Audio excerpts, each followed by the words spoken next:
እሺ ያልተናገሩ ሰዎች እንዳገባባቸው ለአፄ ዘርዓ ያዕቆብ፣ ለአማራ ስትሮንግ፣ ለአዲስ ታይምስ እድል ልስጣቸውና ወደ የአርበኛው ልጅ ሄዳለሁ። 5 ደቂቃ ነው የሚለው ቶሎ ቶሎ እንዲደርሰን። ሶሪ ኔትወርክ ካላወረዳቸው በስተቀር እዚህ የላካችሁ በጣም ብዙ ሰዎች አላችሁ።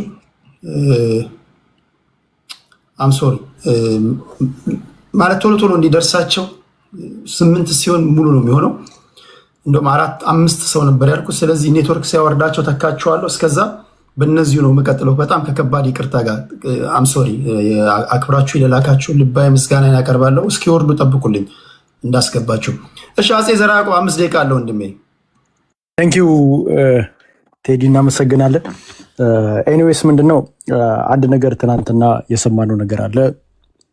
ባይ ዘ ዌይ እኔ ድሮኑ እኛ ጋር ሲመጣ አማራ ክልል ውስጥ ሲመታ ነው ምጠላው እንጂ ድሮኑ ጠላቴ ላይ ሌላው ጠላቴ ላይ መጥቶ ሲመታ ደስተኛ ነው።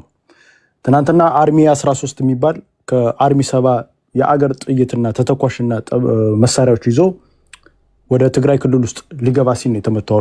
እንግዲህ ብዙ ሰራዊት ነው የረገፈው። ግማሾቹ መቀሌ፣ ግማሾቹ ሌሎች ሆስፒታል ውስጥ ገብተዋል ብለዋል። እኔ ያንን ባይ ዘ ዌይ በደንብ አድርጌ ነው የምደግፈው። ቢካዝ ይሄ ቡድን ቢመጣ ኖሮ የማህበረሰባችን ስፔሻሊ ወልቃይት ያለውን አማራ ሊጨፈጭፍ ነበር የነበረው። ትናንትና ያ ቡድን በመመታቱ አይ ቲንክ ማጆሪቲው አማራ ደስተኛ ነው። ይህንን አንደርስታንድ መደረግ አለ። ሌላ ሁለተኛ ይሄ ጽምዶ የሚባል ነገር ነው። እንግዲህ ሁሌ ቴዲ አንተ ቤት ስንገባ ይህንን ጽምዶ የሚባል ቡድን በደንብ አድርገን ነው የምንተቸው። ቢካዝ ለአማራ ይጠቅማል ብለን ስለማናስብ ካየህ አሁን ለምሳሌ ጥምረቶቹ ማን ናቸው? በደንብ ነው እዚህ ላይ መታየት ያለበት። ባይ ዘ ዌይ ቅድም ስትሉት የነበረው ከአማራ ውጭ ሌሎቹ የሚስማሙ ናቸው እንጂ አሁን ለምሳሌ ስኮርፒዮ ከቲፒኤልኤፍን ይጠራል እንጂ ከቲፒኤልኤፍ ሀሳብ ጋር ይስማማል። ባይ ዘ ዌይ ቲፒኤልኤፍ ምንድን ነው ዓላማው? ኢትዮጵያን ማፍረስ ነው ዓላማው አይደል? ኢትዮጵያን ባልካናይዝ አድርጎ የራሱን ሀገር መፍጠር ነው የሚፈልገው። ስኮርፒዮም ኢትዮጵያ እንድትፈርስለት ነው የሚፈልገው። ስለዚህ ዘ ኤንድ ኦፍ ዘ ዴይ ስኮርፒዮ እና የቲፒኤልኤፍ ኃይል ስኮርፒዮ የኦኤልኤ ደጋፊ ነው።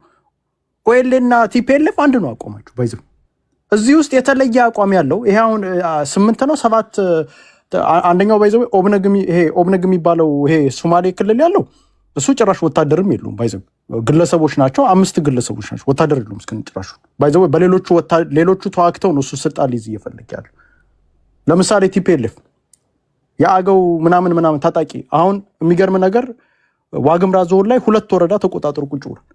ቅማንት ኮሚቴ በመተማ በኩል ከሱዳን ሰራዊት ጋር እየታገለ ተቀምጦ ጊዜ እየጠበቀ ነው ያለው። የትግራይ ኃይል፣ ጉምዝ ኃይል፣ ኦኤልኤ እነዚህ አንድ ግሩፕ ናቸው። አላማቸው ጥያቄያቸውም ከአብይ አህመድ ጋር የሚጣሉት አብይ አህመድ ገፍቶኛል ምናምን አይደለም። ጥያቄያቸው ለአማራ መሬት ሰጥታል፣ ያንን መሬት አምጣ ነው እያሉ ያሉት። አሁን ለምሳሌ ቲፒኤልኤፍ ምንድን ነው አላማ? ወልቃይትና ራያን በትግራይ ክልል ውስጥ አድርግልን፣ ካለበለዚያ ግን ከነሱ ጋር ከአንተ ጋር ጦርነት እከፍታለሁ ነው እያለ ያለው። ጉምዝ ምንድን ነው ጥያቄው? ገሚሱን አሁን ጎጃም መተከልን ወስዶ ወደ ሱዳን ውስጥ ይጠቃልልኝ ነው ጥያቄ። ይሄ ነው ጥያቄያቸው። ቅማንት ምንድን ነው ጥያቄው? የራሴን ክልል ከአማራ የሚባል ክልል ውስጥ ወጥቼ የራሴን ክልል ልክፈት ነው። ሁሉም እንዳለ ጥያቄያቸው አንድ ነው። ጥያቄያቸው ኤክሰፕት ኦኤንኤልኤፍ የሚባለው በስተቀር ሁሉም እንዳለ አማራ በድሎኛል። አማራ ኦኤልኤ ራሱ ምንድን ነው ጥያቄው? ፊንፊኔ ኬኛ ይልሃል፣ ወሎ የኦሮሞ ነው ይልሃል። ጥያቄው ከአማራ ጋር ነው። ከሌሎች ማህበረሰቦች ኦፍኮርስ ከሲዳማ ጋር ምናምንም ሊሆን ይችላል። ማጆሪቲ ጥያቄ ግን ከአማራ ማህበር ነፍጠኛ ነው ጨቁኖኛል ይላል። ስለዚህ የጭቆና ራሱ ስታመጣ ራሱ እነዚህ ቡድኖች አንድ የሚያደርጋቸው አማራ ጨቁኖናል ብለው ያስባሉ። ስለዚህ እኔ አሁን እዚህ ቡድን ውስጥ አማራ ቢገባ ምንድን ነው የሚያመጣው ለውጥ? በቮቲንግ ሲስተም ከሆነ ይሄ ሁላ ፓርቲ 9 ፓርቲ ከሆነ ሁሉም ከአንተ አጌንስት ከሆኑ መጨረሻ ላይ በቮቲንግ ሲስተም ራሱ ከጨዋታ ውጭ አውጥቷል። በጦርነትም ስትመጣ ዋንስ 4 ኪሎ ስንገባ መሬቴን እንዳለ ነው የሚወስዱት መጨረሻ።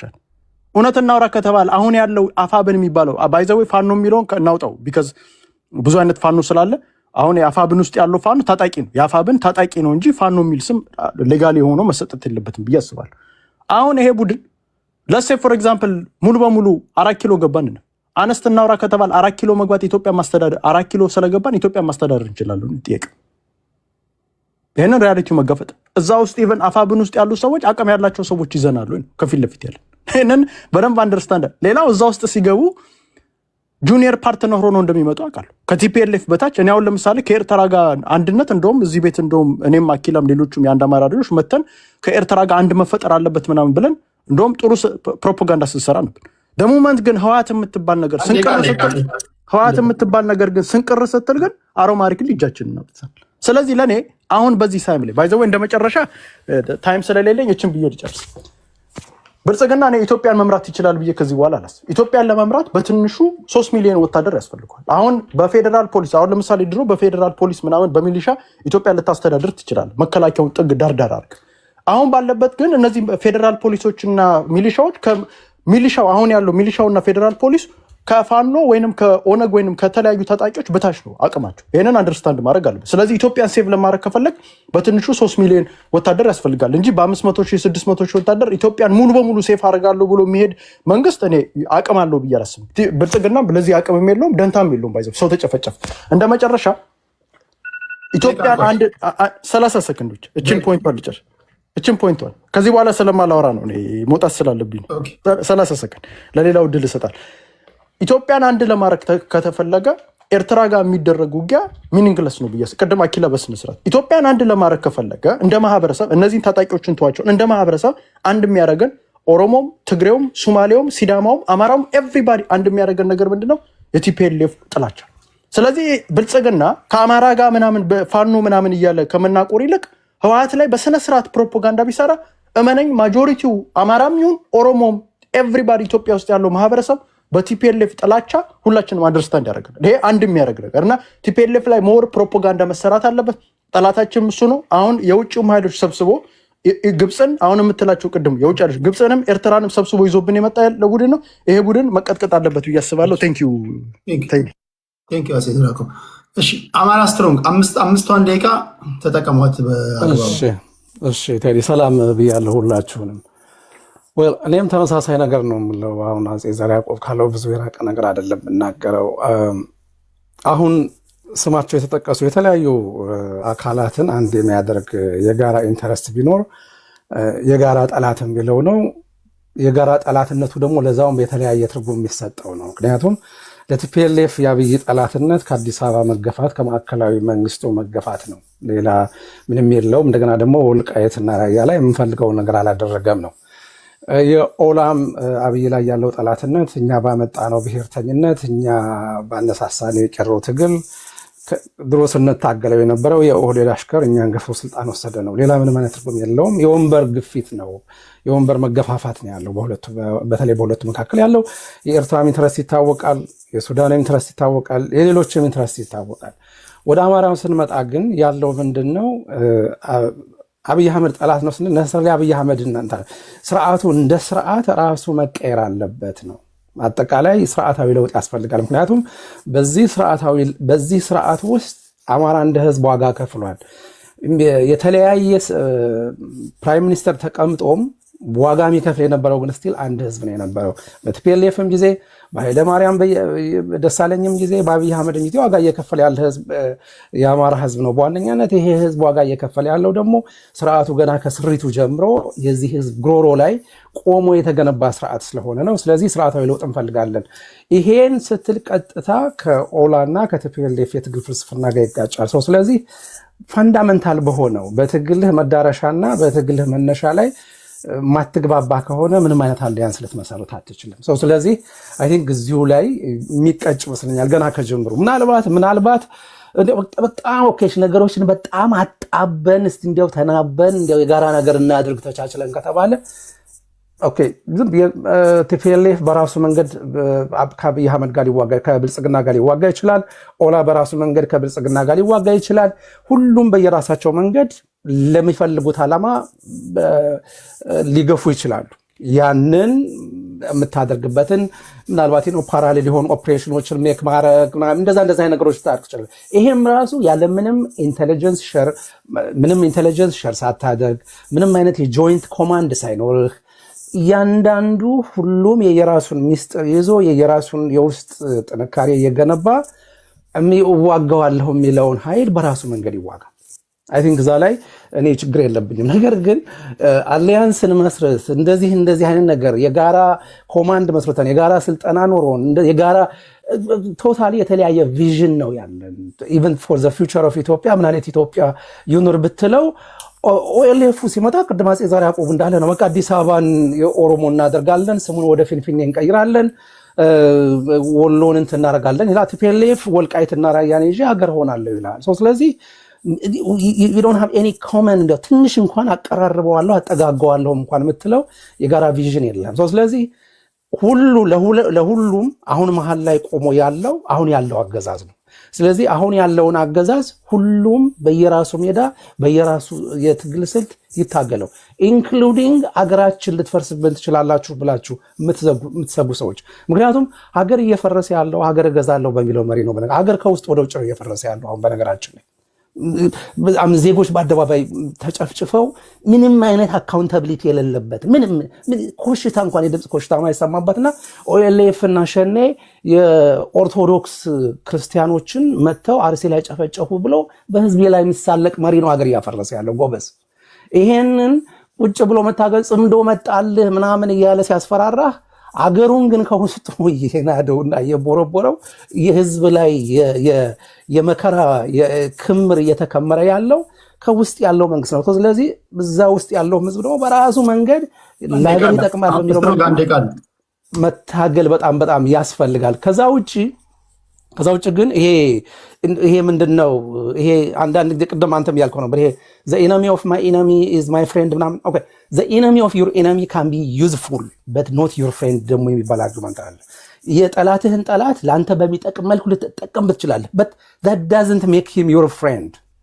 አሁን እነዚህ ያሉ አሁን በጣም እንግዲህ አሁን ቅድም አፄ ዘርዓ ያዕቆብ ያለ እንደነበረው በፋኖ ውስጥ ጠቢብ የሆኑ አመራሮች አንዳንድ ወደፊት እንዲመጡ የሚያስፈልገንም ለምን መሰለ እንደዚህ አይነት በጣም ይሄ በጣም የተወሳሰበውን የፖለቲካ ገመዱን በደንብ አድርገው ፈትለው አውጥተው በቃ ትክክለኛው የትግል መስመራችን በዚህ መልኩ ነው መሄድ ያለበት እንዲሉ እሱ አይ ቲንክ ያው እንግዲህ በጊዜ ሂደት ትግሉም እየሞረደ ብዙ መሪዎችን ወደፊት እያመጣ መፍትሄ ይኖረዋል ብዬ አስባለሁ። አሊያንስን በተመለከተ ግን ያው ቅድም እንዳልኩት ነው መለሳለሁ ከጊዜ ካለ ቴንክ ዩ አማራ ስትሮንግ አዲስ ታይምስ።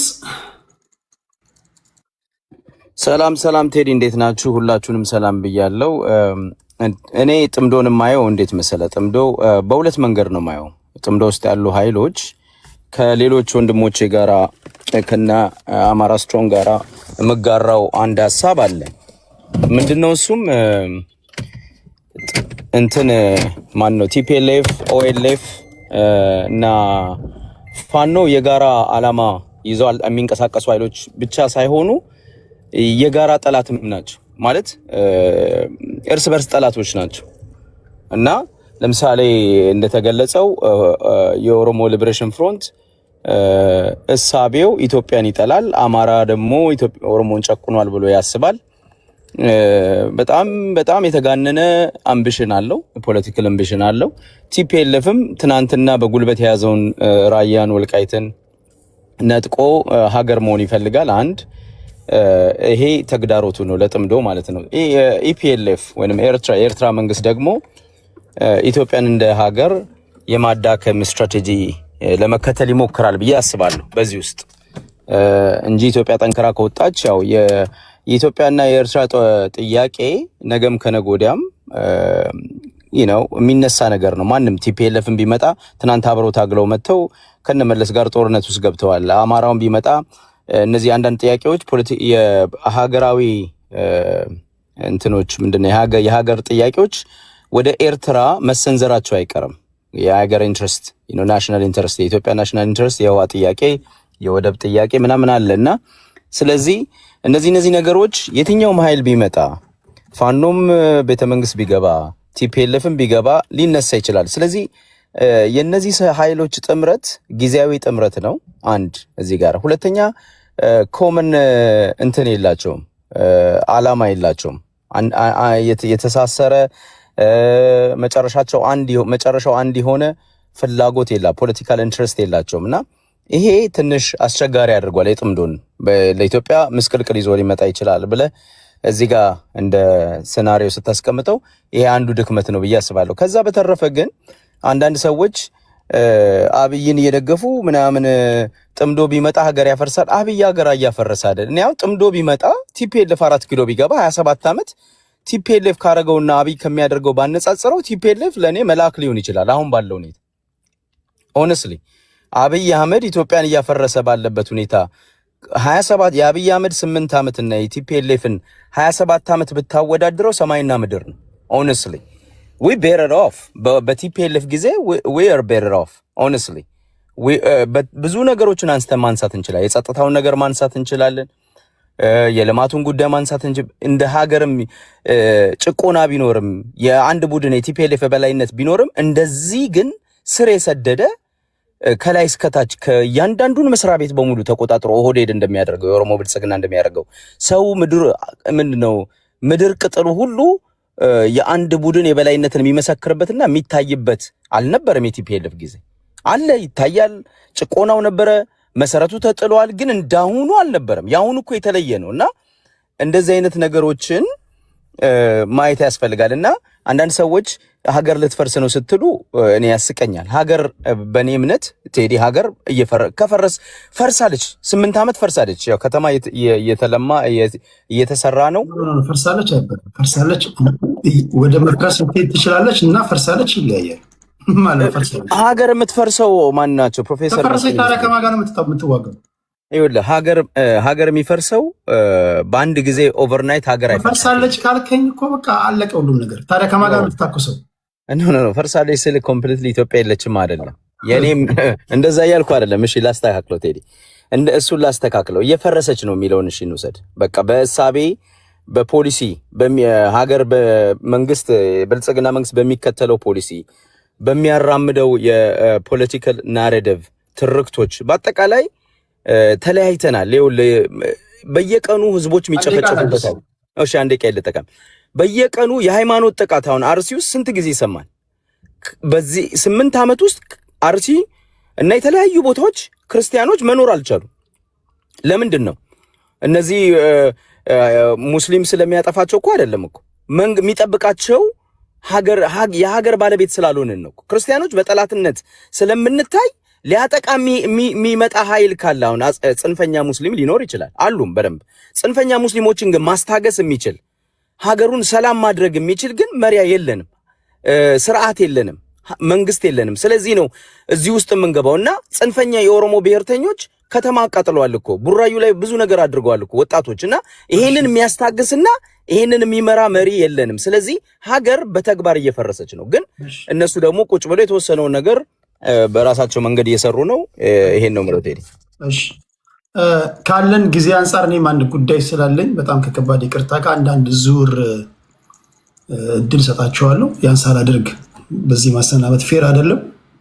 እኔ ስናገር ስላደመጣችሁ እናንተም አንዳንድ ዙር እድል ስጣችሁና ነገ በተመሳሳይ ሰዓትና ቦታ እንገናኛለን። ወደ አርበኛው ልጅ እመጣለሁ። የአርበኛው ልጅ 5 ደቂቃ አለ። እኔ አንዳንድ ጊዜ ከኋላ ያለውን ፎርግራውንዱን ከማየት ባክግራውንዱን አይተን ብንጀምር የተሻለ ይመስለኛል። ቢኮዝ የመነሻ ንግግር የጠቀስከው የፊልድ ማርሻል ብርሃኑ ጁላ ንግግር የግብፅ የፈርዖን ፈረስ ለመሆን የተዘጋጁ ቀይ ባህር ሰጥሞ የቀረው ማለት ነው ፈረስ ለመሆን የተዘጋጁ ብዙ አካላት እንዳሉ በግልጽ ተናግረዋል በንግግራቸው የፈርዖን ብለው ማለት ነው። እና አንዳንድ ጊዜ ሊያወሩ የፈለጉትና የሆነ ያለው ነገሮች አንዳንድ ፖለቲሻኖች የሚሄድ አይደለም፣ አይጎርስም ነው የሚባለው መሰለኝ። የሚጎርስ ነገር አይደለም እዚህ ጋር እያወራን ያለ ነው። ለምሳሌ የፖለቲካል ሪያሊዝም የሚባለው ውስጥ ሎርድ ፓልምስተር የሚባል የእንግሊዝ ፖለቲካል እንትን የነበረ ሰው ፊገር የነበረ ሰው ስለ ናሽናል ኢንተረስት በሚያወራበት ጊዜ ነው ቅድም የተናገርካትን ኮት ለማድረግ የፈለካትን ማን እንዳለው አላቅም ስላል ኢቭን የተባለበት ምንጭ ራሱ ለሌላ ነገር የተባለ መሆኑን ሳይንስ ላይ ፖለቲካል ቲዮሪ ስትማር ታገኘዋለህ። ስፔሲፊካሊ የተባለው እንደዚህ ነው። In politics there are no long or permanent friends and there are no permanent enemies, only permanent interest. እነዚህ ኢንተረስት የሚለውን ያዝልኝ። ኢንተረስት ነው ዋናው ኢንተረስት ነው። ይሄንን ፎሪን ፖሊሲ ነው አብዛኛውን ጊዜ ሰዎች የሚጠቀሙት እንጂ ለኢንተርናል ፖለቲክስ ቲዮሪውም መነሻውም መዳረሻውም ለኢንተርናል ፖለቲክስ እና ኢንተርናል አርጊውመንትም ይሁን ኮንፍሊክትም ቤዝ ያደርግ አይደለም። ነገር ግን ፎሪን ፖሊሲዎቻቸው በኢትዮጵያ መሳቀል ውስጥ የገቡ አካላት ሲናገሩ ስለሚሰሙ ካለቆቻቸው የሰሙትን ንግግር አመጣው ሲናገሩ ትሰማለህ። ቢኮዝ አሁን ለምሳሌ አሁን ፋፋብን ምናምን ሲለኝ የነበረው ወንድማችን ያ አካል ይመራዋል ተብሎ የተቀመጠው ሰውዬ በኤርትራ ውስጥ ከብት ሲጠብቅ የነበረ ዘመነ ካሴ ነው። ኦነግ ሸኔን እየመራ ያለው ሚሊዮን ነው ማን ነው የሚባለው ሰውዬ እሱም ራሱ ኤርትራ ውስጥ እንዲሁ ኤርትራ ውስጥ ቁጭ ብሎ የነበረ ከብት ሲጠብቅ ምናምን የነበረ ሰው ነው። ሁለቱም ኤርትራ ውስጥ አልተጋጩ። ሁለቱም በኤርትራ ምድር ውስጥ አንድ ቀን ተጋይተው አንዱ አንዱን ለማጥፋት ሲንቀሳቀሱ አይታጣቅም። ለምን? ካምፓቸው አንድ ነው። አብረው ነው የሚኖሩት። በዚህ ቲዮሪ ላይ ተነጋግረው የማያውቁ ሊጋጩ የሚችሉበት ነገር የለም። ልክ ኢትዮጵያ ሲገቡ ወደ ሚሽን እና ወደ አክሽን ሲገቡ ከላኪያቸው የተሰጣቸው ከካምፕ ከተቀመጡበት ካምፕ በሰላማዊ መንገድ እንግዲህ ኢትዮጵያውያን ከሆናችሁ እንወያይ ተብለው ሲገቡ እነዚህ ሰዎች አክቲቬትድ ሆኑ። አክቲቬትድ የሆኑት ወደ ምንድን ነው? አንደኛው ግደል የተባለውን እንዲገደል ኮንፍሊክቱን ደግሞ አንደኛው እንዲጠቀምበት ማድረግ ውስጥ ተገባ ማለት ነው። ይሄን አይነት ኮምፒቲሽን በናሽናል ኢንተረስት አንጻር በአገራዊ ጥቅሞች አንጻር የተነገረን ቲዮሪ አምጥተው በ19ኛው 18ኛው ክፍለ ዘመን የተነገረን ቲዮሪ አምጥተው እዚህ አይነት የፖለቲካል እንትን ውስጥ የሚቀጡት አካዳሚካልም የሉም as we all know።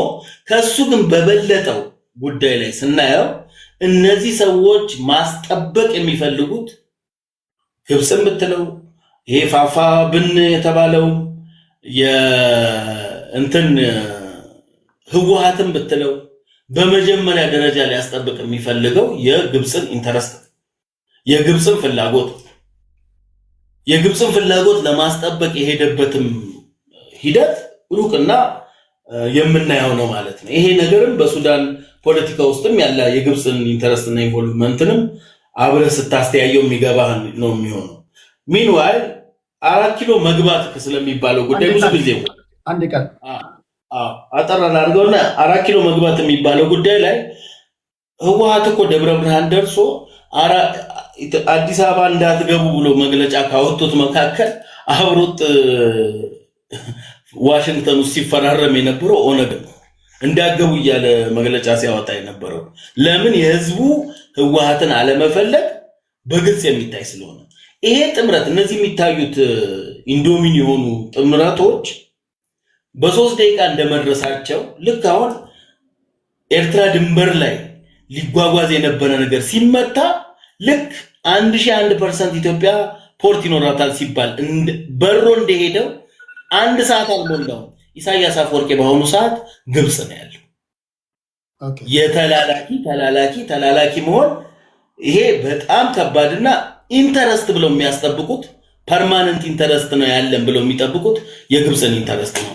እሱም ደግሞ በመሪዎች ነው ማለት ነው። እሺ ቴዲ ኤርትራውያንን ለምን አታስገባም? አይላቭ ኤርትራውያኖች በጣም ነው የምወዳቸው፣ ግን ይሄ የጎረቤት ሀገር ሚዲያ ነው። የጎረቤት ሀገር ሚዲያ ላይ ደግሞ መግባት ከፈለጋችሁ ከፍላችሁ ነው መግባት ያለባችሁ። ልክ ነኝ? የጎረቤት ሀገር ሚዲያ ነው። ስለዚህ ሀሳባቸው በነገራችን ላይ በጣም ብዙ እድል ሰጣቸው ነበር እንዲገቡ። አብዛኞቹ አመስጋኝ አይደሉም።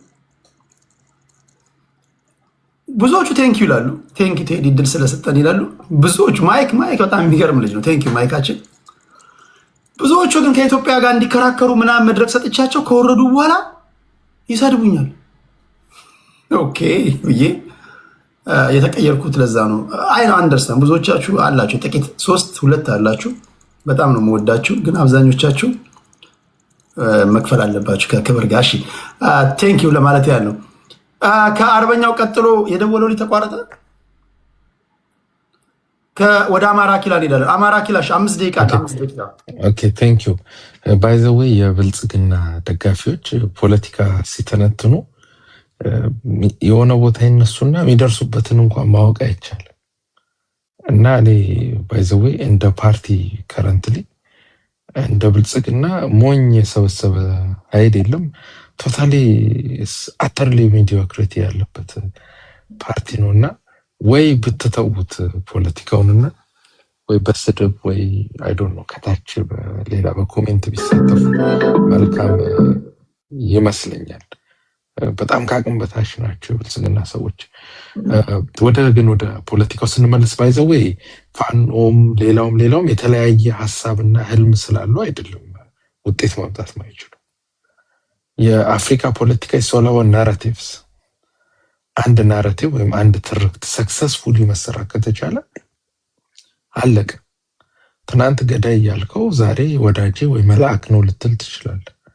የአፍሪካ ፖለቲካ ትርክት ቤዝድ ነው፣ ናራቲቭ ቤዝድ እንጂ ፋክት ቤዝድ አይደለም፣ ኢንተረስት ቤዝድ አይደለም፣ ሌላም ነገር አይደለም። ስለዚህ ይሄ ሰሜናዊ ምናምን የሚለው ቡድን ዝም ብለህ አሁን እንደ ስጋት አናየውም። ቢኮዝ ፋኖም ኦነግም ህዋትም የተለያየ ሳቢ ስላላቸው አይደርሱም ነው። አዲስ አበባ ከደረሱ ደረሱ ነው፣ አለቀ። አሁን ብዙ ሰው አዲስ አበባ ከደረሱ በኋላ እንዲህ ሊሆን ይችላል እንደዛ ሊሆን ይችላል። በቃ ከደረሱ በኋላም ከዛ በኋላማ ያው እንግዲህ እንደ ሱዳን ድጋሚ ወጥተው ይጋጠማሉ። ካልሆነም ተቻችለው ሊኖሩ ይችላሉ። አፍተሩ ምንም እኮ ብልጽግናም እኮ ኢህአዴግ የነበረ ኃይል ነው አይደል? አዲስ ኃይል ኢትዮጵያ ውስጥ እኮ የለም። አይ ቲንክ አዲስ ኃይል የመጣው ፋኖ ነው። ከዛ ውጭ ያለው ኃይል በሙሉ ምናውቀው ኃይል አብሮ ሲሰራ፣ ሲደራደር፣ ሲጣላ፣ ሲታረቅ የነበረ ኃይል ነው። ኦነግም ቢሆን እኮ በ1983 እስከ 1989 አካባቢ እኮ በኢትዮጵያ አቆጣጠር ከኢህአዴግ ጋር ተስማምቶ እኮ ፓርላማ ቦታ ይዞ ስልጣን ወንበር ይዞ እኮ ሲሰራ የነበረ ነው። ተጣላ፣ ከዛ ታረቀ እያለ ነው። አብዛኞቹ ምናየው የስልሳው ትውልድ ፖለቲከኞች ናቸው። ሁሉም በጋራ የሚሰሩበት የመስመር ልዩነት የላቸውም።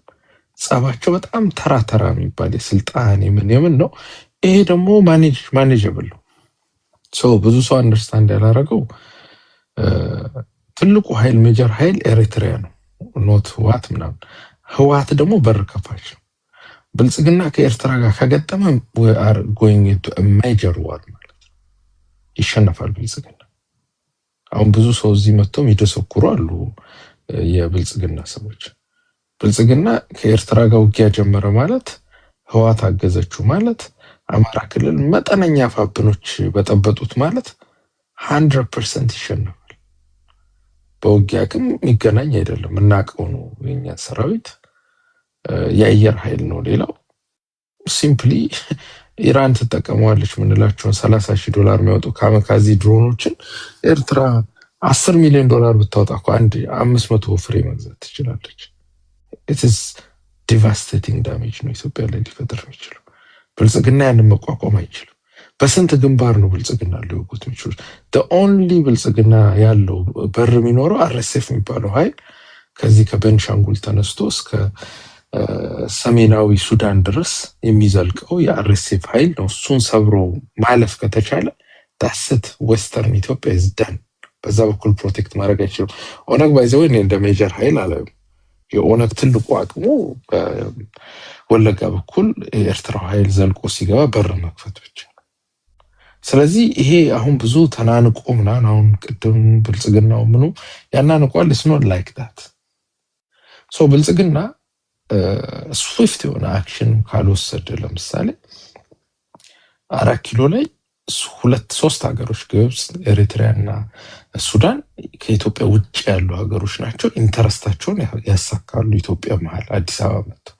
የተቀሩ ኃይሎች ደግሞ አዲስ አበባ ላይ ስልጣን ይዘው ሊቆዩ ይችላሉ። ኤሪትሪያ ኢንተረስቷን እያሳካች ኢትዮጵያን ከላይ ሆና እየጋለበች ኢኮኖሚካሊ ኢንቲግሬት አረጋለሁ ብላ እንደ ላምጡት እየጠባች ልትኖር ትችላለች። so it could be anything because እነዚህ ሜጀር ፖለቲካል አክተርስ ናቸው። we are talking about ኢሳያስ አፈወርቂ we are talking about አልቡርሃን። እነዚህ ሜጀር ሰዎች ናቸው በግለሰብ ደረጃ በቡድንም ደረጃ ማለት ነው።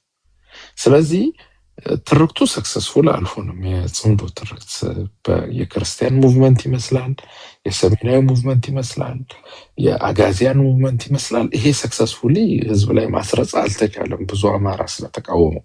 ነገር ግን ብልጽግና እንደተለመደው ዝም ብሎ ጊዜ ገዝቼ ጊዜ ራሱ ይበታተናቸዋል ብሎ ካሰበ ጊዜ የሚበታተነው ብልጽግና ነው የሚሆነው ማለት ነው።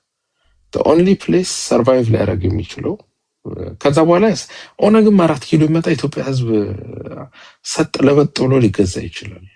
ዊኖ አዲስ አበባ ከደረስ በኋላ የኢትዮጵያ ህዝብ በትግረኛ ሀዳ እያለ ከመጨፈር አሁን በኦሮምኛ አዲስ አበባ ሚል ይጨፍራል። ኦነግም ቢመጣ በወለጋ ኦሮምኛ ሊጨፍር ይችላል። ኢሳያስም ቢመጣ ይጨፍራል። ሱዳንም ቢመጣ ይጨፍራል። የታወቀ ነው። ይሄ መካከል ያለው ኢትዮጵያ ባህሪው ያ ነው። የመጣውን ይቀበላል። ስለዚህ አዲስ አበባ ከተደረሰ በኋላ እንዲሆናል የሚለው ብዙ ውሃ የሚያነሳ አይደለም። ነገር ግን ሰርቫይቭ ለማድረግ ቢኮዝ ጉዳቱ ለሁሉም ስለሆነ የውጭ ሀገራት የሚፈልጉትን ኢንተረስት ስለሚያሳኩ ቲፒኤልኤፍ ላይ ጠበቅ ያለ አቋም ይዞ ከታገለ ቢያንስ የውጭውን ኢንተረስት አቨርት ማድረግ ይቻላል። ታንኪዩ። አሁን እኔ ከዚህ ወደ ስኮርፒዮን ከሜዲ በፊት ከዚህ እኔ የሚመስለኝ በነገራችን ላይ የኔ ሀሳብ የግሌ ነው። ልክ የሁሉንም እንደማደምጠው አንዳንዶቻችሁ የኔን ሀሳብ ፋይናል ዲሲሽን አድርጋችሁ ብትወስዷላችሁ። እንደ አንድ ማህበረሰብ ውስጥ እንዳለ እንደ አንድ ተራ ሰው እኔ የግሌን ሀሳብ ነው እንደ አንድ ኢትዮጵያ የሚሰጠው የመሰለኝን ይላችሁ። ከዚህ ጽምዶ ከሚባል ውስጥ እኔ የሚመስለኝ ለሎካሉ ማለት ኤርትራን ጨምሮ ኢትዮጵያ ውስጥ ላሉ ታጣቂዎች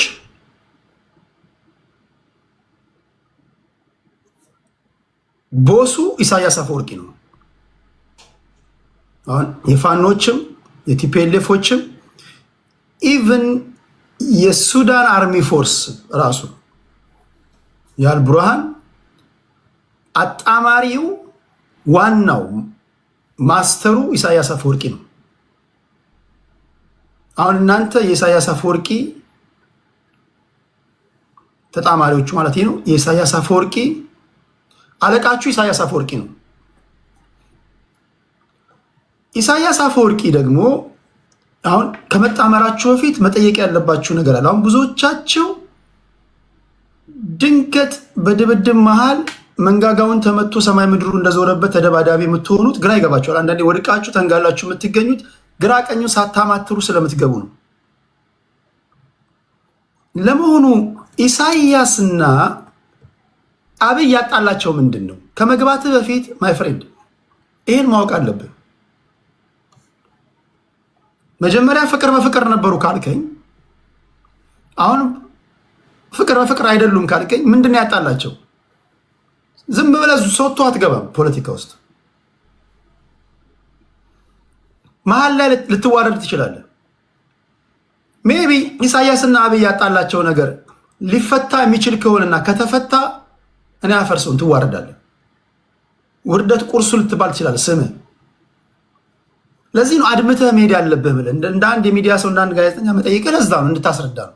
ዝም ብለህ መርቅነህ ምናምን በለው ምናምን የምትለው ነገር አይደለም። ቀጥሎ ምን ሊሆን እንደሚችል አውቃለሁ። አሁን ለምሳሌ ጽምዶ ፈረሰ ሲባል መጀመሪያም ተቃውመናል ምናምን ትላለህ። ተገልብጠህ ደግሞ እኛ ሀገር መለያ ለመቀየር ዊዝን ፍራክሽን ኦፍ ሰከንድስ ነው። አይናችንን በጨው አጠብን። እኛ የእኛ ሀገር ፖለቲከኛ እኮ ጠዋት የተናገርነውን ከሰዓት ለመቀየር እኮ ስንገለበጥ ፍሬቻ እናሳይም፣ ስንጠማዘዝ ጉደኞች ነን። ፖይንቱ ምንድን ነው? ምንድን ነው ኢሳያስ አፈወርቂና አብይ ያጣላቸው? ኦኬ ኢሳያስ አፈወርቂና አብይ ኦኬ ነዋት በመሀላችን ያለውን ልዩነት እንፍታው ቢሉሳ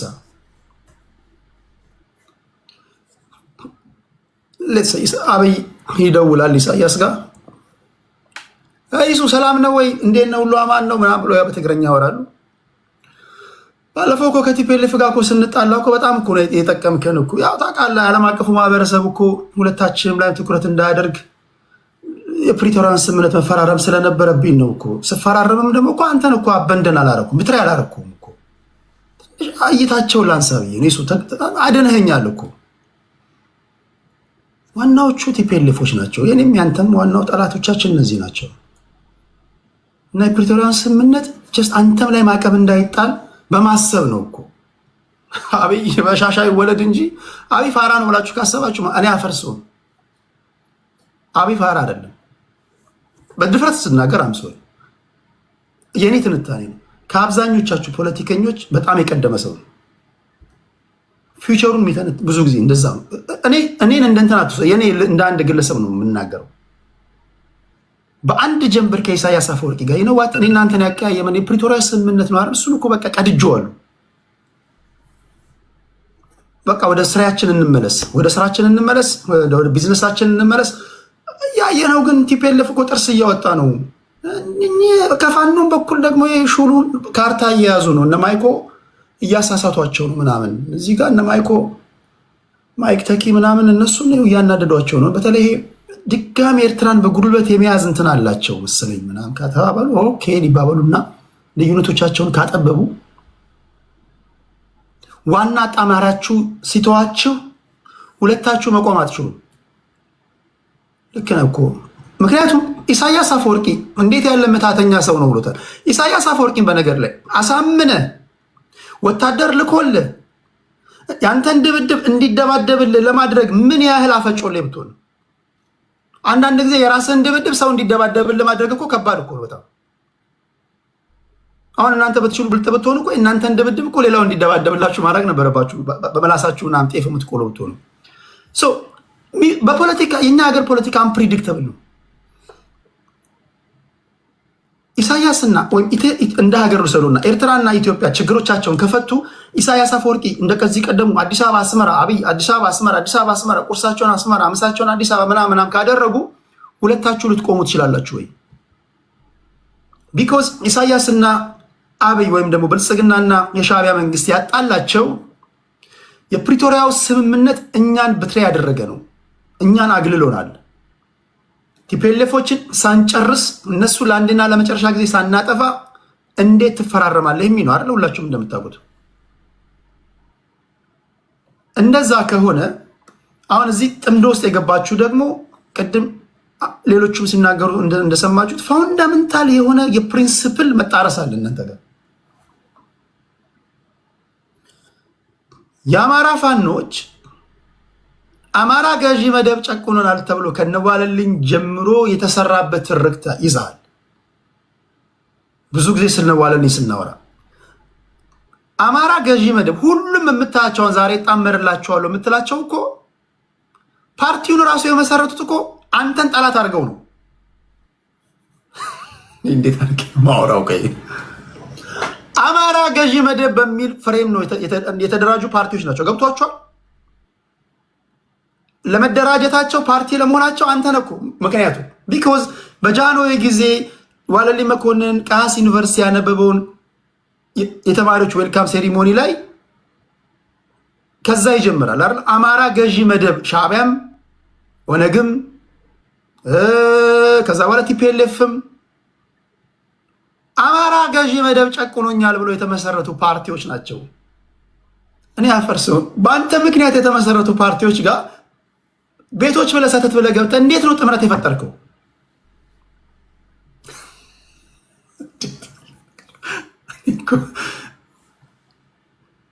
ይሄን እንዴት ነው የምታስታርቀው ነው ጥያቄ። ውሸቴን ነው። ይሄን እንዴት ነው የምታስታርቀው? ጠላታቸው አንተ ነህ። ያን መጋመድም መጣመርም የራስህ ጉዳይ። መጋመድ ትችላለህ። እኔ አላይመንቴ ከሀገሬ ጋር ነው። ግን እንደ አንድ ሀገር ዜጋ ጥያቄ ማነሳለን። ቅድም እንዳልከው ኖ በፖለቲካ ዘላቂ ወዳጅ እንጂ ዘላቂ ጠላት የለም። ስለዚህ ረስተነዋል። ከዚህ በኋላ የሐሰት ትርክት ተተርኩብናል አንልም፣ ጄኖሳይድ ተፈጽሞብናል አንልም ብለህ ራስን ችለህ ታወራለህ። ለህዝብ ውስጥ ትሸጣለህ። ይህን ሀሳብ ይገዛሃል ወይ? ከህዝቡ ጥያቄ ይነሳባል። ማን ቤት ነህ አንተ? ማን ቤት ነህ አንተ? ለምን እስከ 7 ድረስ 7 ትውልድ አማራ አትሆንም? ለኔ ካልክ አንድ አማራ ነህ። እንደ አንድ አማራ አንድ ቮት ነው ያለው። አንድ ንግግር ነው። የአማራ ህዝብ 40 ሚሊዮን 50 ሚሊዮን ነው። 40 50 ሚሊዮንም የራሱ ትንታኔ ያለው። አንተ አንድ መተህ ይነዋት እስከ ዛሬ የነገርናችሁን በሙሉ ውሸት ነው ስትላቸው ማን አንተ ይለዋል። እና ትንሽ በጣም የፋውንዳመንታል ፕሪንሲፕል መጣረስ አለና እንዴት ነው የምታስታርቁት ነው። ይሄንም ማነሳው እንዳልኳችሁ ይሄንን ሳታስታርቁ ወይም ይሄን አሳማኝ በሆነ ሁኔታ ሳታስረዱ በዚሁ ልዩነት ወደፊት ከመጣ ይሄን ጥያቄ ማንሳታችሁ ስለማይቀር ነው። አድምተህ እንድታልፍ ነው እንጂ የራስህ ጉዳይ መጣመር ትችላለህ። ያዋጣኛል ካልክ የፈለግከው ማለት ትችላለህ። እኔ እንደ አንድ ምንም ላደርግ አልችልም። እኔ ልቀየርብህ የምችለው አውሬ ልሆንብህ የምችለው በሀገሬ ጉዳይ ከመጣ ነው። አገሬን የሚያፈርስ ነገር ከሆነ አይ ዶንት ኬር። በተረፈ ግን የምትታገሉት ብልጽግናን ከቤተ መንግስት አሽቀንጥረህ ለመጣል ነው። አሽቀንጥረህ ከጣልክ በኋላ ግን እንደማትደባደብ እርስ በርስ እዛው ቤተ መንግስት ገብተህ እዛ አዲስ አበባ ገብተህ እንደማትታኮስ ምንድነው ማረጋገጫው የሚለው ነውና በዚህ አውድ ነው እያወራን ያለ ነው። ሌሎቻችሁም እድል ሰጣችኋለሁ። ያላወሩ ስኮርፒዮ፣ አማራ ስትሮንግ እና አዲስ ታይምስ ናቸው። ወደ እነሱ እመጣለሁ። 5 ደቂቃ አላችሁ። ስኮርፒዮ። አመሰግናለሁ ቴዳ።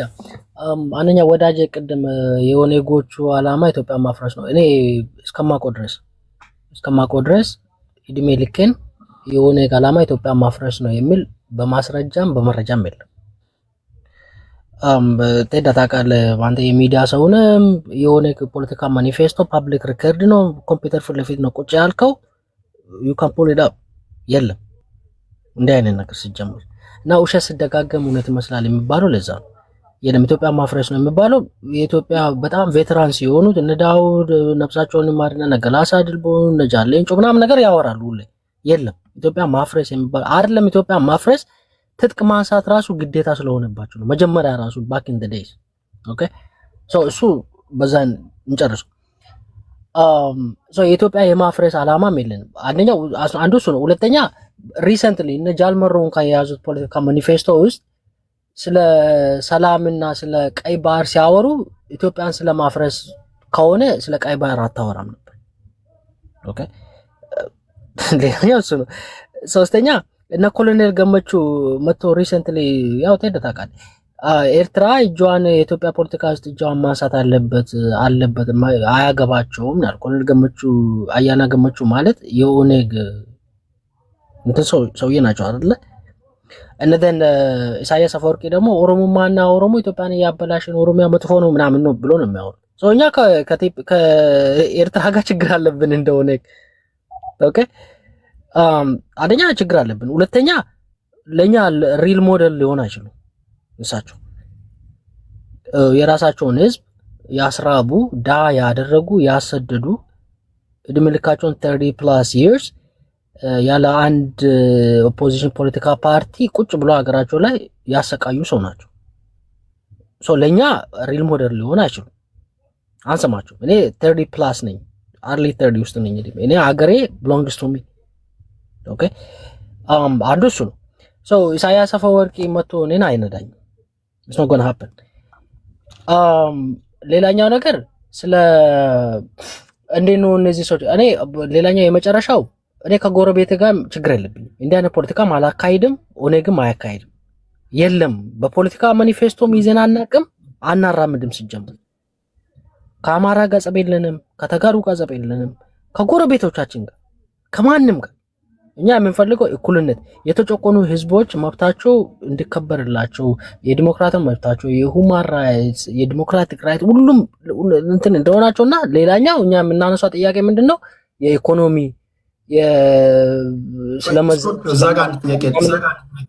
አንተ በፈለከው መንገድ ትመልሳለህ።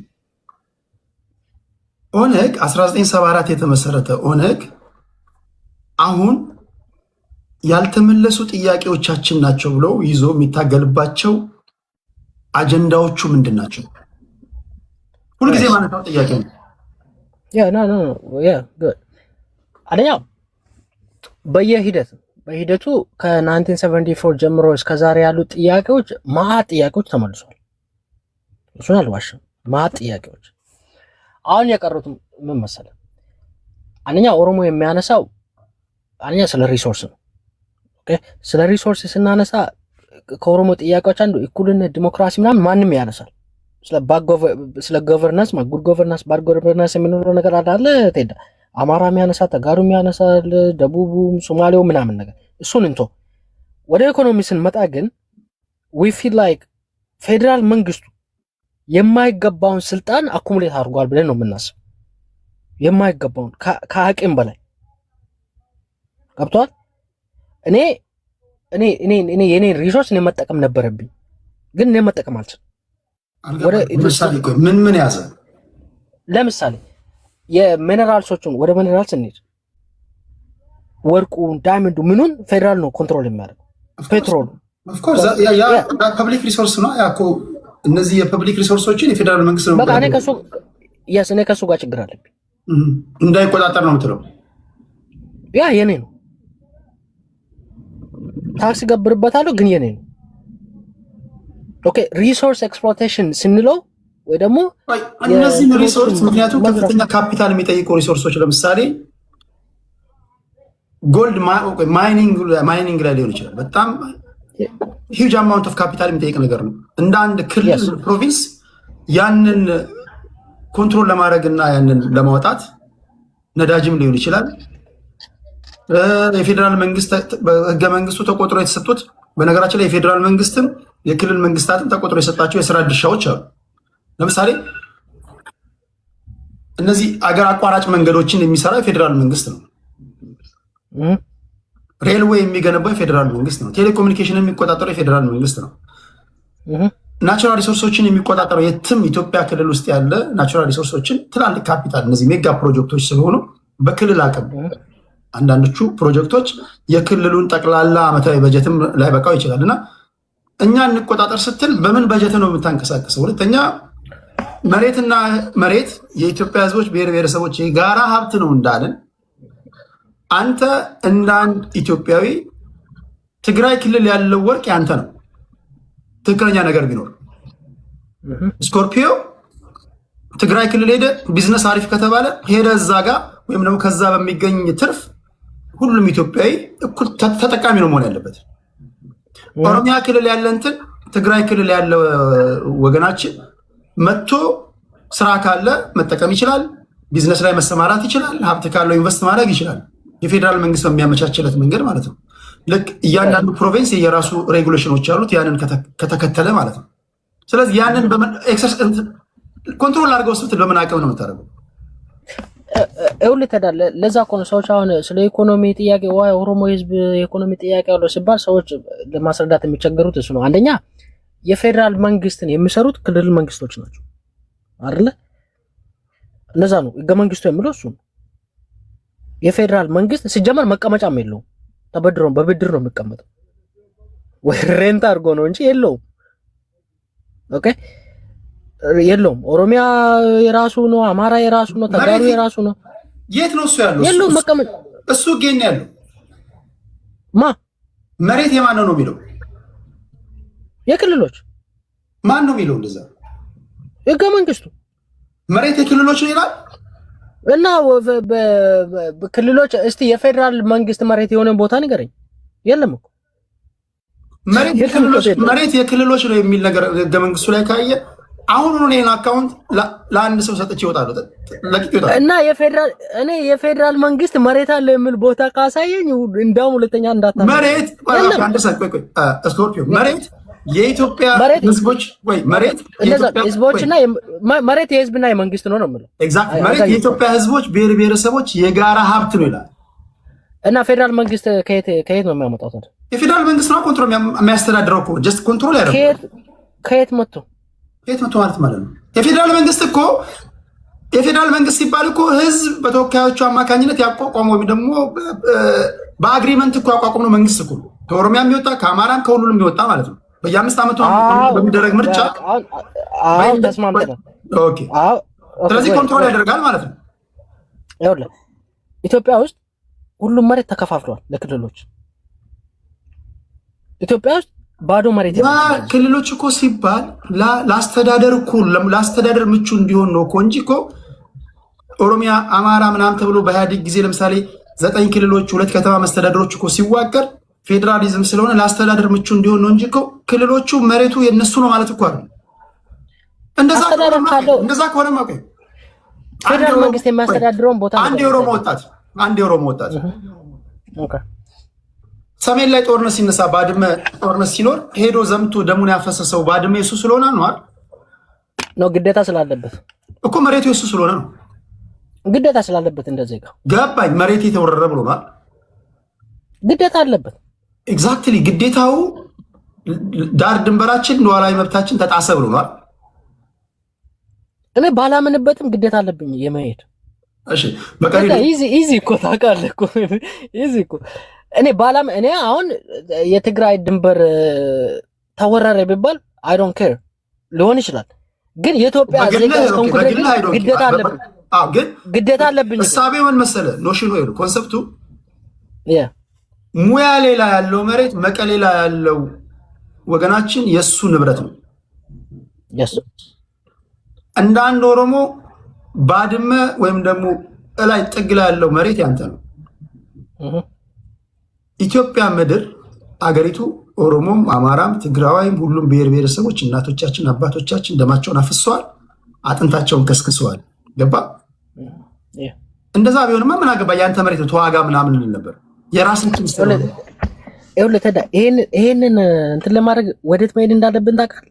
we have to go to like እያንዳንዱ ክልሎች የራሳቸው የሆነ ኮንስቲቱሽን አላቸው። ታውቃለህ አይደለ? መቼም ታውቃለህ ነው የምትዳደሩበት አላቸው። ግን ከፌደራል መንግስት ነው የሚቀዳ ነው የሚለው ህጉ። ኤግዛክትሊ ኮንትራዲክት ካደረጉ ወይድ ነው የሚሆነው። yes እና እኔ አሁን የኔ ተቃውሞ ወይ ደግሞ የኦነግ ተቃውሞ እሱ ጋር ነው። እኔ ሪሶርስ እንደ ኦነግ ነው የምታወራው። እንደ ኦነግ ተቃውሞ አለ ነው የምትለው። yes እንደኔ ተቃውሞ እኔ ምንድነው የምለው እኔ I have to control my resource ኦኬ። ለምገባው ለፌደራል መንግስት ደግሞ የምገባኝን በህግ የተፈረደብኝ ወይ ደግሞ ሬስፖንሲቢሊቲ ያለብኝ ነገር ግብር መክፈል አለብኝ። ኦኬ then leave me alone አውቶኖሚ ማለት ነው። that's the point። የኔን ሪሶርስ እየዘረፍከኝ ነው ማለት ይሄንን ሶ ከኔ ወርቄን እየወሰድክ ንብረቴን እየወሰድክ ዳይመንድን እየወሰድክ you name it ቴዳ ከዛ ለኔ መልሰህ አልሰጠኝም። ገብቷል? እሱንም እየወሰድክ ምንም ሳትመልሰኝ ከዛ ግብር እየገበርኩ ፌር አይደለም። እዚህ ጋር ክልሎች ራሳቸውን የቻሉ ናቸው። ቴዳ ደግሞ ታውቃለህ እኮ ይሄን ክልሎች ራሳቸውን የቻሉ ናቸው ነው የምለው። ራሴን ከቻልኩኝ ሪሶርስን ለምንድን ነው የምትወስዱ? ስለዚህ በጀት የሚመድብልህ ታዲያ ማለት ነው። that's what we want to talk። ያ በጀት ለምሳሌ በዚህ ዓመት የተበጀተው በጀት ኦሮሚያ ክልል ራሳቸው ክልሉ እንደ ክልል የሰበሰበው የራሱ ታክስ አለ። on top of that የፌደራል መንግስት በሃውስ ኦፍ ፌዴሬሽን በኩል አስጠንቶ ለኦሮሚያ ክልል ዓመታዊ በጀት ይሄ ነው ብሎ የሰጠው አለ። ያ ታዲያ ከየት የመጣ ይመስላል? ከህዝቡ የተሰበሰበው። ታዲያ ፌደራል መንግስቱ ታዲያ መቼ የቱ ጋር ነው የዘረፈታል? ከህዝቡ ሰብስቦ አንተ ላይ ከበጀተልህ ዘረፈኝ ታዲያ እንዴት ትላለህ? እና እኔ እኮ መልሼ እኮ ገበርኩት እኮ። እንዴት ነው ታክስ ሪተርን የምንሰራው እዚህ ሀገር? ታክስ ሪተርን እኮ ግብር ተከፍልና ይመልሱልሃል እኮ ከዛ በኋላ that's what the resources look የኦሮሞ ፖለቲካ like I don't know እንዴት እንደሆነ ሰዎች ስለማይረዱ ነው እንጂ እኔ በኢኮኖሚ ተጎድቻለሁ ሲል እኔ ስለ ስንዴና ስለ በቆሎ አይደለም የማወራው ወይ ስለ ገብስ አይደለም የማወራው። ይሄንን ነው የማወራው ባይ እኔ ሪሶርሱን have to control የኦሮሚያ ሪሶርስ፣ የአማራ ሪሶርስ፣ የተጋሩም የምንም የደቡቡንም ክልሎች አውቶኖመስ ራሳቸውን የቻሉ ናቸው ነው የምለው። ገመንግስት ራሴን ከቻልኩኝ እሺ። የመጨረሻ አንድ ጥያቄ ላንሳለህ። ኦኬ አሁን ይሄ መንግስት በዚህ 8 ዓመት ኦሮሚያ ክልል ላይ ኢንቨስት እንዳደረገው የኦሮሚያ ገበሬ ከሌሎች ገበሬ አንፃር በሚታይበት ሰዓት አድቫንስድ የሆነ ፋርሚንግ ውስጥ ገብቷል። በትራክተር ማረስ ውስጥ ገብቷል። በእኔ እምነት which is አሪፍ ነገር ጉድ ኦሮሚያ ውስጥ የኦሮሚያ ገበሬ አድቫንስድ የሆነ ፋርሚንግ ውስጥ ሲገባ መቼስ ኦሮሞ አምርቶ ለራሱ ብቻ አይደለም የሚሸጠው፣ ወደ ሌላ ያመጣል። ይሄ ወደ ሌሎችም ወደ አማራ ወደ ደቡብ መስፋፋት አለበት። መንገዶች፣ እነዚህ ወጣቶችን ተጠቃሚ የሚያደርጉ ፕሮጀክቶች ካለፉት 27 ዓመታት አሁን ስታነጻጽረው ኦሮሚያ ክልል የተሻለ የኢኮኖሚ አክቲቪቲ አለ የለም? ከባለፈው ጋር ነው ወይስ አሁን ባለው አቅም ነው የምናወራው? አሁን የምታየው ኦሮሚያ ክልል ላይ የምታየው ኦኬ፣ አሁን ላይ የምናየው ኦሮሚያ ላይ ከሆነ አንጻራዊ ነው። ተደው እንዴት እንደሆነ ልንገር። አንደኛ ሶናው አሁን እኔ ኢኮኖሚክስ አይደለም። ከተሳሳትኩኝ ይቅርታ እታረቁ። እኔ ግንበኛ ነኝ። ሎክ 3 ደቂቃ ጨምር ይባላል። ከዚህ በኋላ አልገባበም። እሺ 3 ደቂቃ አለ። ኦኬ እሺ። ስለ ኢኮኖሚ ካወራን ተዳ እኔ ኢትዮጵያ ውስጥ የኢትዮጵያ ኢኮኖሚ ካዩ ኢንታይርሊ ማለት ነው። ለምሳሌ ከኢትዮጵያ ገንዘብ ማውጣት አትችልም ሲጀምር። ታውቃለህ፣ ከባድ ማውጣት ወደ ውጭ አታወጣው፣ ታስገባለህ እንጂ አታወጣው። ኢኮኖሚስቶች ማመከራከር ይችላሉ። ይሄን ታስገባለህ፣ ማውጣት አትችልም። ሁለተኛ እኔ እንደ ስለ ኢኮኖሚ ስለ ምናምንም ካልከኝ እኔ ስለ ገብስ ስለ ትራክተር ስለ ምናምን አይደለም እኔ መሳተፍ የምፈልገው ራሱ ሲጀምር እኔ ሰርቪስ ላይ ነው መግባት የምፈልገው። ቢኮዝ የኔ ጥያቄ ካሁን በፊት ከቲፒኤልኤፍ ጋር ወይ ከኢህአዴግ ጋር የነበረኝ ችግር ከመሬት ጋር የተያያዘ ገበሬን አለማፈናቀል ገብቷል። ኢንቨስትመንት ሪል ስቴት ምናምን ጋር ነው። እኔ እዛ መነካካት አልፈልግም። እኔ የምፈልገው ፍራንኮ ቫሉታ ብለህ ህግ ስታወጣ so now you know what I'm talking about ፍራንኮ ቫሉታ ብለህ በናሽናል ባንክ ውስጥ ህግ ስታወጣ ለዲያስፖራ ስትል እንደዚህ ስታደርገው እኔ ማየው ኦሮሞ ፌቨር አድርገዋል ወይ ይሄ ነገር ነበረበት ወይ? ካሁን በፊት ቡና ይሸጥ ነበር የነበረው ቡና መሬት የነበረው የተዘረፈው ሰውዬ ዛሬ ባዶ እጁን ያለውን ነገር አሁን አንተ ፍራንኮ ቫሉታ ምናምን እያልከው ወያኔን ሸሽቶ እስካሁን የሱዳንና የኬንያ ስደተኛ ካምፕ ውስጥ የሚተኛውን ኦሮሞ አይመለከቱም፣ እንትና አያደርጉም። እያንዳንዱ እናንተ የምታወጡ ቴክ ፌቨር አያደርግም ብቻ ሳይሆን ፌቨር ኦሮሞን ፌቨር እንዲያደርግም አይደለም። ሲጀመር እንትኑ ራሱ ልክ አይደለም። እኔ ማድረግ የምፈልገው ምንድን ነው? እኔ የዶላሬን ገንዘብ ወይ ቴዳ መጠቀም ያለብን ዶላር በፍራንኮ ቫሉታ ገንዘብ ሳታስገባ ዶላር ማውጣት አትችልም ሲባል ፌቨር ሲያደርግ ትራክተርና ገብስ ኢድና ኢረስ ምናምን ካልከኝ ነው እኔ እሱን አልፈልግም። አንዴ ቃል but you know where I'm going, right? But it's like እሱ አይደለም ጥያቄ። አርሶ አደሩ ሰብስበ ምናምን ነገር ኦኬ እሺ ሰላም ያለበት እነዛ ይሄ ገብስ ምናምን የሚያወጣው ሌላ ቦታ ስትሄድ ሌላ ቦታ ቦረናው፣ አርሲውን በጦርነት ወለጋው፣ አዲስ አበባ አካባቢ ያለው ምናምን በጦርነት የምታመሰው ቦታዎችን ጠቅላላ ስታየው አቨሬጁን ስትሰራው አንጻራዊ። አመሰግናለሁ። እሺ ቴንክ ዩ ስኮርፒዮ። እሺ አማራ ስትሮንግ ታንክ ዩ ቴዲ። አቤት ኢንተረስቲንግ ወደሆነ ኮንቨርሴሽን ገብታችሁ ተፋታትናችሁ የነበረ ዘልዬ ልገባ ግን ትቼዋለሁ ሰዓትም ስለሌለ። እንዲያው ግን ባነሳችሁት ነገር ላይ አንድ ሁለት ነጥብ ለመጨመር ቴዲ፣ ትልቁ የኢትዮጵያ ሀብት ያለው አዲስ አበባ ላይ ነው። አዲስ አበባ ነው ከ60 እስከ 70% የሚሆነውን የሀገሪቱን ኢኮኖሚ ጀነሬት የሚያደርገው እና አብዛኛው ደግሞ ገቢ የፌዴራል መንግስቱ የሚሰበስበው ገቢ ታክስ፣ ቫት፣ ኢንካም ታክስ፣ ኮርፖሬት ታክስ፣ ኤክሳይዝ ታክስ የሚባሉት እና ከከስተም እና ከኢምፖርት ታክስ ከሚባሉት ነው። ኢቭን የኤክስፖርት እንትኑ በነገራችን ላይ እዚህ ላይ እግረ መንገዳችሁ ብዙ እንዳትገቡበት። እሱ እግረ መንገዱ መታገያ አጀንዳ ስለገባ ነው። እንዲያው ለእንትኑ አንዱም የመታገያ አጀንዳ ይሄ ነው። ሲ አገራችን ላይ ተመሳሳይ የሆነ ቪዥን እንዳይኖር አንዱ አዚፍ በተለየ መልኩ እየተበዘበዘና እየተጨቆነ ያለ እንዲመስለው ተደርጎ ይሰራል። የእውነት ለመነገር ግን አሁን ለምሳሌ አሁን ወንድሜ ባለው ላይ እንኳን ተነስተ ብታየው ኦሮሚያ አካባቢ ያለው ወርቅ በተወሰኑ ግለሰቦች ስር ነው አይደል? በእነታከለ ኡማ የማዕድንና ኢነርጂ ሚኒስትር ባሉበት ጊዜ የተበዘበዘና ግለሰቦች ኪስ ውስጥ የሚገባ ነው። ከዛ ተርፎ ሆስፒታል ሲሰራ ላየንም፣ ዩኒቨርሲቲ ሲገነባ ላየንም። ሰው የሚበሉትን ሰዎች በጋራ መታገል በጣም አስፈላጊ ነው። ከዛ በተረፈ ግን ይሄ የሞኝ ዘፈን ሁልጊዜ አበባዬ ነው ዋላ እንደ መለስ ዜናዊ ፓርላማ ላይ ሲያስቀን የነበረ ጊዜና ሁልጊዜ ይኸውልህ አንድ እንትን ሲነሳ ጥያቄ ሲነሳ የግብፅ ተላላኪዎች ናቸው፣ የኤርትራ ተላላኪዎች ናቸው እንደዚህ የሚለው ነገር አይ ቲንክ አሁን በጣም ያረጀ እንትን ይመስለኛል። ምክንያቱም ቢያንስ በቃ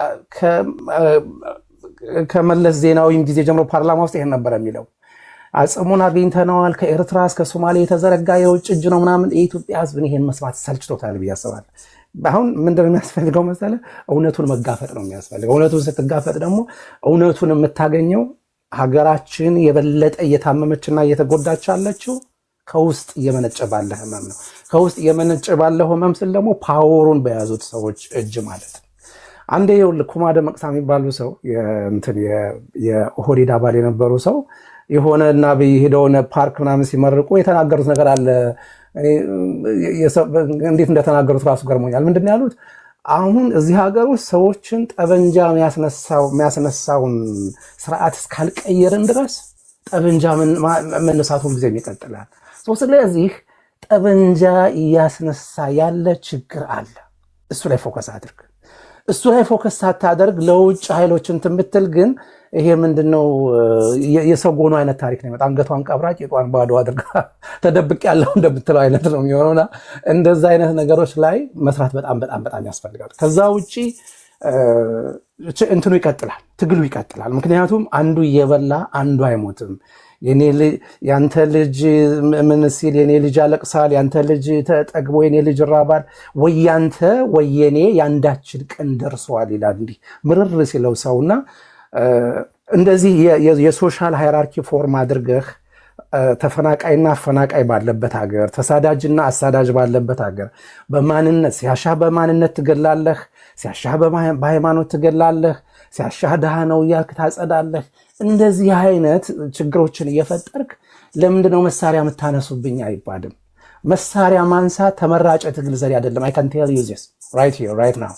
ግን ከምትሞት ደግሞ ግዴታ ሆሊ ዎርም ይባላል አይደለ? ሰዎች የሚገቡበት ጀስት ወርና ሆሊ ዎርም ይባል ነገር አለ አይደል? አማራጭ ስታጣ this is the last resort ብለህ የምትገባበት ማለት ነው። ይሄንን ለማድረግ ወደ ሰፊ ነው ወይ ስርዓቱ? ምርጫ የተደረገው የእውነት ምርጫ ነው ወይ? አልተጨበረበረም ወይ? ጎበዝ ረሳለው እኮ አሁን እኮ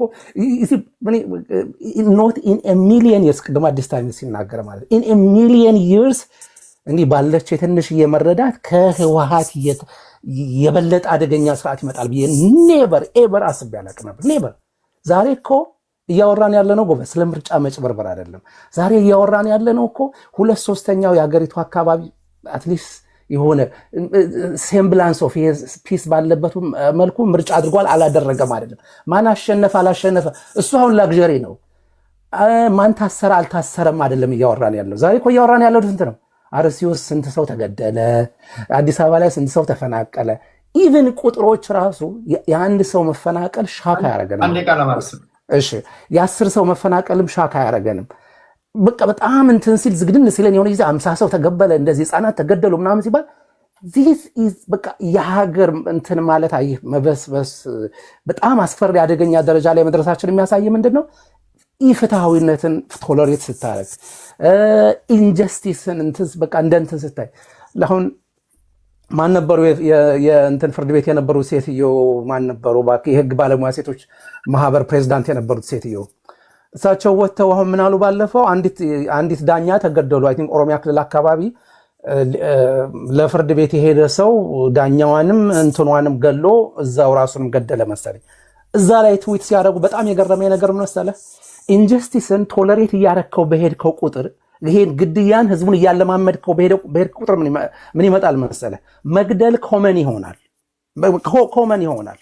እና መሳሪያ የያዘ በሙሉ የፍትህን ማግኘት የሚፈልገው ከመሳሪያ ነው የሚሆነው። ፍርድ ቤት ውስጥ ይገላል፣ ነገ ደግሞ ሌላ ቦታ ይገላል። ሴትዮዋ ይሄን ኮምፕሌንስ ያደርጉ ስላየውና ከዚህ በፊት እንዲህ አይነት ጥያቄ ሲነሳባቸው እሳቸው በተለያየ መልኩ መንግስትን ለመሸፋፈን የሄዱበት መንገድ ይገርመኝ ስለነበረ ነው። እንግዲህ የተረፈውን ለጸሎት እንተዋለን። ቴዲ ታንኪ ብራዘር አፕሪሺየት ዛት ቴንክ ዩ አማራ ስትሮንግ አዲስ ታይምስ ቴዳ እግዚአብሔር ያከብርልኝ።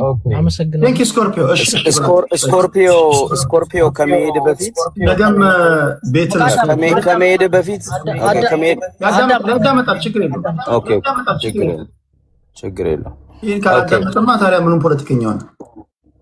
የአይ ናሽናል ሪሶርስ የትም ሀገር ለአሜሪካንም ሀገር ናሽናል ሪሶርስ በገቨርንመንት ነው የሚተዳደረው። አለበለዚያማ ናሽናል ገቨርንመንት ለምን ያስፈልጋል? የፌደራል ገቨርንመንት እኮ አያስፈልግም። ትልቁ እንትኑ ናሽናል ሪሶርስ ማስተዳደር ነው እና አንዳንድ ናሽናል ሪሶርሶችን ወይ ናቹራል ሪሶርሶችን ወደ ፕራይቬት ኦነሮች እንደ አስፈላጊነቱ እንትን ይላል በሊዝ ሊያስተላልፍ ይችላል እንጂ ኦነርሺፑ ስቲል በፌደራል ገቨርንመንት ነው። እዚህም ሀገር በአብዛኛው ሀገር ይሄ የመንግስት ሀሁ ነው። የመንግስት አስተዳደር የመጀመሪያው እንትን ነው እና አንድ ሀገር ናሽናል ሪሶርስን በጋራ መጠቀም ስትችል፣ የጋራ ራዕይ ሲኖረን፣ የጋራ ሀብት ሲኖረን፣ የጋራ መሬት ሲኖረን ሀገር አለን ማለት ነው። አሁን ኦነግና ስኮርፒዮ ወንድማችን የእናንተ አስተሳሰብ አሁን ለምሳሌ አባይ ከእንትን ነው የሚወጣው፣ ከአማራ ክልል ነው የሚወጣው። አማራ አባይን በሙሉ ይውሰደው እያልክ ነው አንተ። እሱንም አትፈቅዱም። እርግጠኛ የአማራ ስለሆነ ምናልባት የኛ ነው ብላችሁ ክልሉን ልትወስዱ ትችላላችሁ እንጂ እናንተ የምትፈልጉት የኛ ነው የሌላው ደግሞ የጋራችን ነው የሚል ፖለቲካ ነው ኦነግና አብይ አህመድ የሚያራምዱት። አንድ አይነት አስተሳሰብ ነውና በጋራ የመኖር በእኩልነት የመኖር እሳቤ የላችሁ። ሁሉ ጊዜ እኛ ጎይቶ መጥቶ ቡና ሸጠ ምናምን ትላላችሁ፣ ግን ሌላ ቦታ ደግሞ ኦሮሞ ሄዶ ሀብታም ሲሆን ደግሞ ወይንም ደግሞ ነግዶ ሲኖር ትክክል ነው ትላላችሁ። በኢትዮጵያ ውስጥ የኦሮሞ ብሔርተኞች በአጠቃላይ የስርዓቱ ሰዎችንም ጭምር ነው በኢትዮጵያ ውስጥ ኢትዮጵያን በጋራ መጠቀም እንችላለን ብለው አያስቡ። ዳስ ዘ ፕሮብለም። ኢትዮጵያ የጋራችን ነች። የኦሮሞ መሬት የኦሮሞ ሀብት የጋራ የኢትዮጵያኖች ሀብት ነው። የአማራውም የትግሬውም የሁሉም እንደዛ ነው ብሎ ቢያስቡ ትቢግኑዝ እንዲህ የጦዘ ከክልል የውጣ የሚል ሰውን የሚጨፈጭፍ ምናምን አርሲ ላይ እኮ አንዱ የምናየው እሱ ነው። ወለጋ ውስጥ የምናየው እሱ ነው። አዲስ አበባ ላይ የምናየው መፈናቀል እኮ ከዚህ ሐሳቤ ነው የሚመጣው ስኮርፒዮ ወንድማችን። እና ይሄን ሐሳቤ የመሰረታዊ የኦነግና የብልጽግና የኦሮሞ ብልጽግና አስተሳሰብ ነው። የጋራ አስተሳሰብ አላቸው ባይዘው ኢትዮጵያና ኢትዮጵያኖችን የሚያዩበት መንገድ ሁሉንም ነገር። አሁን ኢትዮጵያ ማለት የተጀመረው እኮ በኦሮሞ ብሔርተኝነት ውስጥ አብይ ስልጣን ከያዘ በኋላ ነው እንጂ ኢትዮጵያ ገዳይ ነበረች ነው የምትባለው። ዋት ኦሮሞ ፖለቲከኛ ኢትዮጵያ አይልም ነው የምትለው?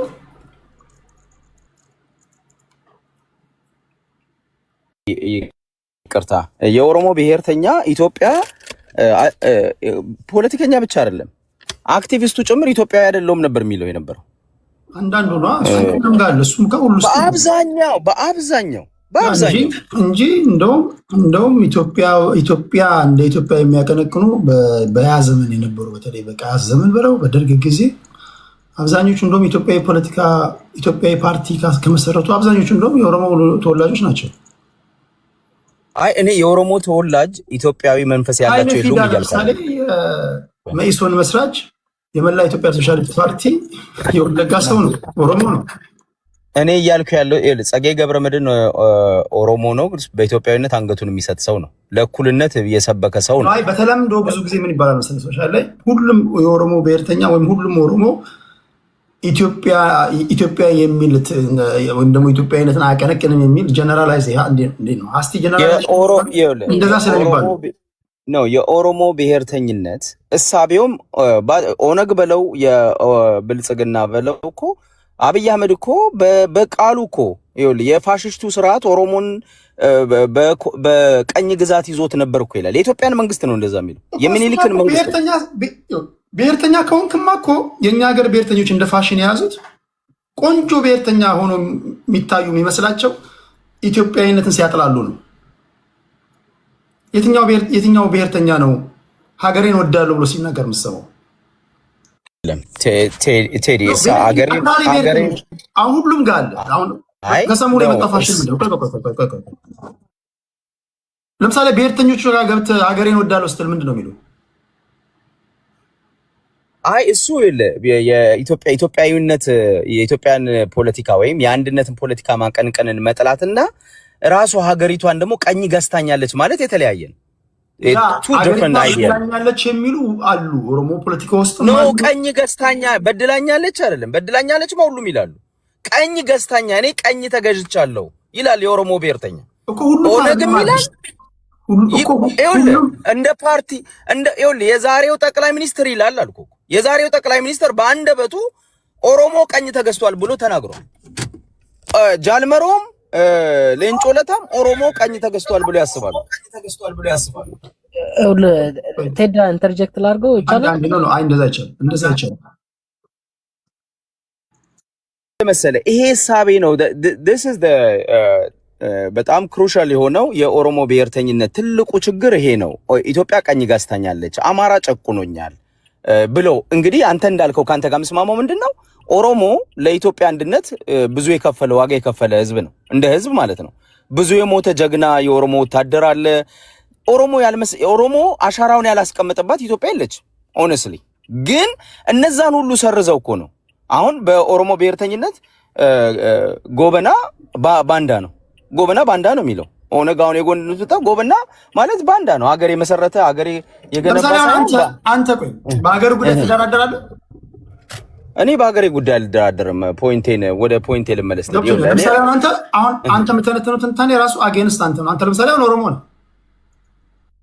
እኔ ራሴን በኦሮሞነት አይደንቲፋይ አላደርግም። ከሁለት ብሔር የተወጣጣው ልጅ ነኝ። ቆይ ከሁለት ብሔር የተወለድኩ ልጅ ነኝ። እኔ ግን ኢትዮጵያዊ ወዴት ታደላለህ? ወደ ማንም አላደላም። ወደ ኢትዮጵያዊነት ያደላለሁ፣ ወደ ሰውነት ያደላለሁ። እኔ እንደውም ለዲሞክራሲ ያደላለሁ። ከብሔር የበለጠ ለእውነት፣ ለእውቀት፣ ለሎጂክ እንዲሁም ደግሞ ለዲሞክራሲ ያደላለሁ። ሰው ሁሉ እኩል ነው ብዬ ነው ማምነው። ስለዚህ እኔ ኦሮሞነቴ ከአማራነቴ አይበልጥም። ኢትዮጵያዊነቴ ግን ግንዱ ነው፣ ትልቁ ነው ብዬ ነው የማስበው። ስለዚህ ለምሳሌ በቁም ነገር ነው እኮ እያወራን ያለው። አሁን ጀነራላይዝ አድርገህ ሀሳብን ስላቀረብክ ነው እንጂ ይሄ ብሔርተኞች ውስጥ ሀገሪቷን እንደ ሀገር እኮ ማለት እኔ እናንተ ነን። ስርዓቱ ነው ሊበድልህ የሚችለው። አሁን ለምሳሌ ብልጽግና ነው እንጂ ሊበድልህ የሚችለው ሀገር እንደ ሀገር ምን ያደርግ? ሀገር እኮ ምንም ሊያደርግ አይችልም። ሀገር ጋራው፣ ሸንተረሩ፣ እኔ አንተ፣ እስላም ክርስቲያኑ፣ ያጣው ያገኘው፣ ኦሮሞ አማራው ነን እኮ። ማናጅመንትም ወይም ደግሞ ሀገሪቷን እያስተዳደሩ ያሉ ይሄ ኤግዚኪቲቭ ብራንቹን የሚመሩ እነሱ ናቸው። የምትታገለው እነሱን ከኦፊስ ለማውጣት ነው። አንዳንድ ጊዜ በብሔርተኞች ላይ ያለው ማለት ማልፈርድባቸው አብዛኞቹ ቅድም እንዳልኩ በተለይ አክራሪ ለመሆን የሚያደርጉት መጋደል አክራሪ ብሔርተኛ አድርጎ የሚያስላቸው አገርን ሲጠሉ ነው። ተከታዮቻቸው አገርን ካልጠሉ ቆንጆ ብሔርተኛ አይሏቸው። በነገራችን ላይ ቆንጆ ብሔርተኛ ማለት አገሩን የሚወድ ነው። ቆንጆ ብሔርተኛ ማለት አገሩን ከገዢው ፓርቲ ነጥሎ የሚያይ ነው። ስለዚህ ያን አይተን ግን ጀነራላይዝ አድርገን ለምሳሌ አማራ ውስጥም ኦሮሞ ውስጥም ትግራይ ውስጥም ያሉትን 1 2 3 4 አይተን መላ አማራ እንደዚህ ያስባል፣ መላ ኦሮሞ እንደዚህ ያስባል፣ መላ የትግራይ ብሔርተኛ እንዲህ ያስባል ማለት አስቸጋሪ ነው ከሚል አንጻር ነው እንትን ያልኩ እንጂ የተናገርከው ነገር 100% ትክክል አይደለም እያልኩኝ አይደለም። አዲስ እሺ፣ ሂድ ፖዝ አድርገው ወደ ደቂቃ ሚዩት ነው።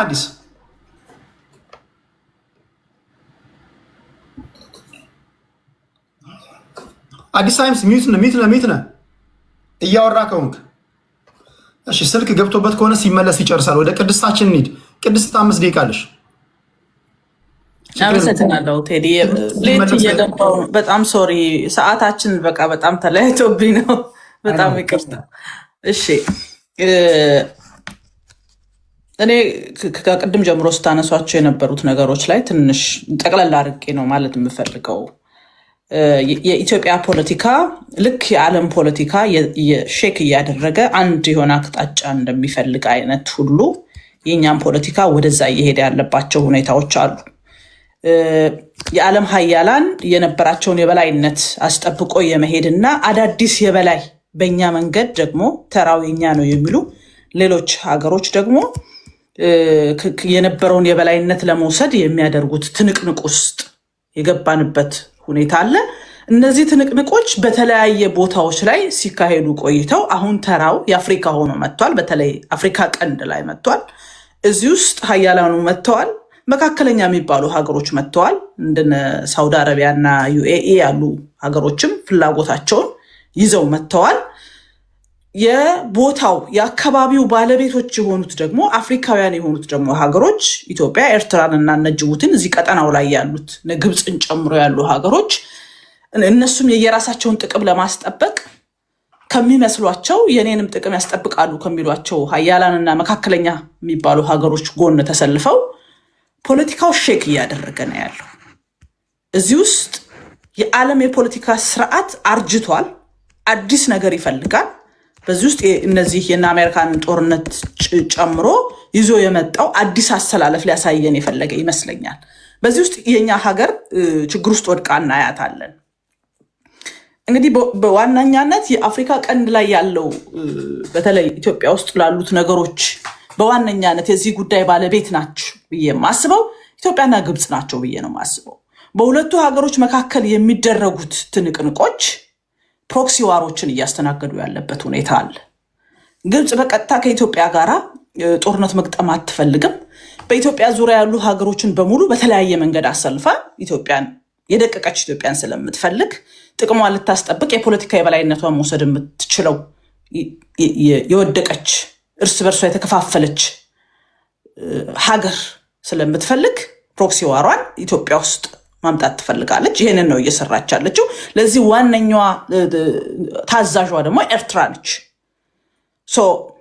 ኤርትራን በቀጥታ የዚህ ተሳታፊ አድርጋ የማምጣት ስራዎች ሰርታለች። የኤርትራ መንግስት የነበረው ልምድ፣ ፖለቲካዊ ፍላጎት ቀላል የሚባል ስላልሆነ ከግብፅ የሚጠቀመውን ነገር እየተጠቀመ እንደገና ወደ ኤርትራ የሚሄድበትን ጦርነት ኢትዮጵያ ውስጥ ባሉ ሌሎች አካላት አድርጎ ፕሮክሲ ዋሩን ወደ ትግራይ ክልልና አማራ ክልል እንዲሁም ኦሮሚያ ክልል የማድረግ ኃይለኛ ፖለቲካ እየተሰራ ነው ያለው። አገር ውስጥ ያሉ ተዋናዮችስ ምን አይነት ነገሮችን እያስተናገዱ ነው ካልን ራሱ የኢትዮጵያ ፖለቲካ ልክ እንደ ዓለም ፖለቲካ አንድ አሸናፊ ቡድን ያስፈልገዋል ብዬ አምናለሁ። አሁን እየተደረገ ያለው አጠቃላይ ሁኔታ በፌዴራል መንግስቱ መንግስትነት የማረጋገጥ የፖለቲካ የበላይነትን የመውሰድና አንተ የበላይ ልትሆን አትችልም፣ በእኛ የፖለቲካ ስሪት ውስጥ ነው እቺ ሀገር መሄድ አለባት የሚል ኃይል እያደረጉት ያለ ፍትጊያ ነው ብዬ ነው የማስበው። ስለዚህ በኢትዮጵያ ፖለቲካ ውስጥ ወይ ፌዴራል መንግስቱ አሸናፊ ሆኖ ይወጣል፣ አለበለዛም ደግሞ የፌዴራል መንግስቱ ተቃዋሚዎች አሸናፊ ሆነው የሚወጡበትን የፖለቲካ አሰላለፍ ከፊታችን የምናስተናግድ ይመስለኛል። አሁን እየተደረጉ ያሉ አጠቃላይ ቅድም አንተም ስታነሳቸው ነበረ። አሁን እየተደረጉ ያሉ አጠቃላይ ጥምረቶችን ስናያቸው በፌዴራል መንግስቱና በሌሎች ተቃዋሚዎች መካከል ለሚደረጉት የፖለቲካ ሽኩቻዎች ምን አይነት አቅጣጫዎች እያሳዩን ይሄዳል ብለን ካልን ለምሳሌ ጽምዶ የኤርትራ ፕሮጀክት ነው። ኤርትራ ፕሮክሲ ዋሩን ኢትዮጵያ ውስጥ የመጨረስ ፍላጎቷን የምታስተናግድበት ትልቁ የፖለቲካ መሳሪያዋ ነው። እዚህ ውስጥ የገቡ ኃይሎች ምን ያገኛሉ ብለን ካሰብን ሁሉንም ነጣጥለን ማየት እንችላለን። ህወሓት መሞቱን ከማፍጠን ያዘግይለታል፣ ጽምዶ ውስጥ ሌሎች ራሱ ገብቶ ሲገኝ። በሌላ በኩል አፋብን እዚህ ውስጥ ዘሎ ሲገባ ከፍተኛ ኪሳራ እንደሚያጋጥመው ይሰማኛል።